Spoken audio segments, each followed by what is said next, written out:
కూర్చున్న వాళ్ళందరూ కూడా వేదవేత్త కానివాడు, నియమనిష్టలు లేనివారు ఒక్కరు లేరు అన్నారు. ఇది బాగా గుర్తుపెట్టుకోవాలండి. అగ్నిహోత్రము ప్రధానంగా ఉన్న అంతర్వేది, మిగిలిన యజ్ఞభాగంలో దర్శనీయ స్థానంలో కొందరు ఉంటారు. అక్కడ కూర్చునే వాళ్ళు మాత్రము నియమనిష్టలు కలిగిన వేదవేత్తలు ఉండాలి.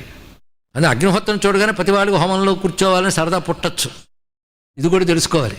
హోమంలో కూర్చుంటే పరిపూర్ణం అనుకొంత భావం చాలామందికి, ఇది తెలియని ధనం.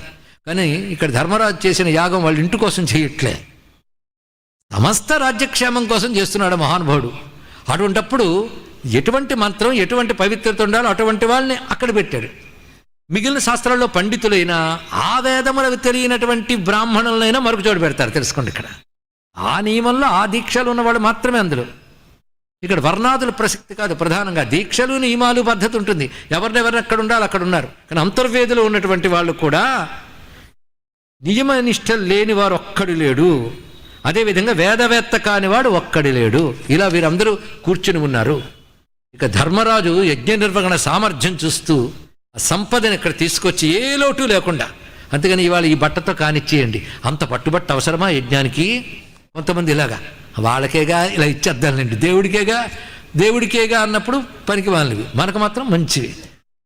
నీకు ఏది కావాలనుకున్నావో దాన్ని మించి దేవుడికి ఇవ్వాలి, ఇది తెలుసుకోవాలి. ఎప్పుడు కూడా దేవతకు వినియోగించేవాళ్ళని, వాళ్ళకేగా పర్వాలేదు, అంత ఇవ్వాలా ఏమిటి, ఇలా బ్రాహ్మడు తీసుకెళ్ళిపోతాడేమో, ఇలా కూడా ఆలోచించకూడదు. అక్కడ వ్యక్తి దృష్టి ఉండదు, అగ్నిహోత్రుడి దృష్టి ఉండదు, అంత దేవత భగవంతుడు ఆ దృష్టితో చేయాలి. అది యజ్ఞములు పూర్ణ ఫలములు ఇవ్వాలంటే ఉండవలసిన దృష్టి ఉండాలండి, వేరే కూడా. అందుకే వేటికి లోటు రాలివ్వలేదు. లక్ష్మీవతే లక్ష్మీం తదా యజ్ఞ విధానతాం. ఒకవైపు ఆ సంపదల్ని తీసుకొచ్చి అందించడం కానీ, యజ్ఞ విధానము చేసే దీక్ష కానీ యుధిష్ఠిరుడి దగ్గర చాలా గొప్పగా ఉన్నది. ఇక్కడ గమనించవలసింది కేవలం తండ్రి ఆజ్ఞ, దేవర్షి ఆదేశం, లోకక్షేమం, ఈ మూడు తప్ప యజ్ఞం చేసేను అనిపించుకోవడానికి కానీ, యజ్ఞం వల్ల ఏదో ప్రయోజనం కానీ ఆశించలేదు ధర్మరాజు. సామ్రాట్టునైపోవాలి, మొత్తం పాలించాలి, ఇవేమీ లేదు. దీనికి ప్రధాన కారణం తండ్రి కోరిక. అక్కడి నుంచి గౌరవించాడు ఆ లోకం నుంచి నారదుల వారి చేత. ధర్మంలో ప్రధానం పితృ ఆదేశం పాటించడం. ఇప్పుడు చెప్పండి, ధర్మరాజు యొక్క వ్యక్తిత్వం అలా చేస్తున్నాడు.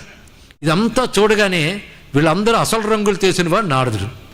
కూర్చున్న వాళ్ళు నేను ఈ రాజుని, నేను ఆ రాజుని అనుకుంటూ ఉంటే, నువ్వు ఆ రాక్షసాంశవాడివి, నువ్వు ఆ దేవతాంశవాడివి అని నారదుడు చూస్తున్నట్ట.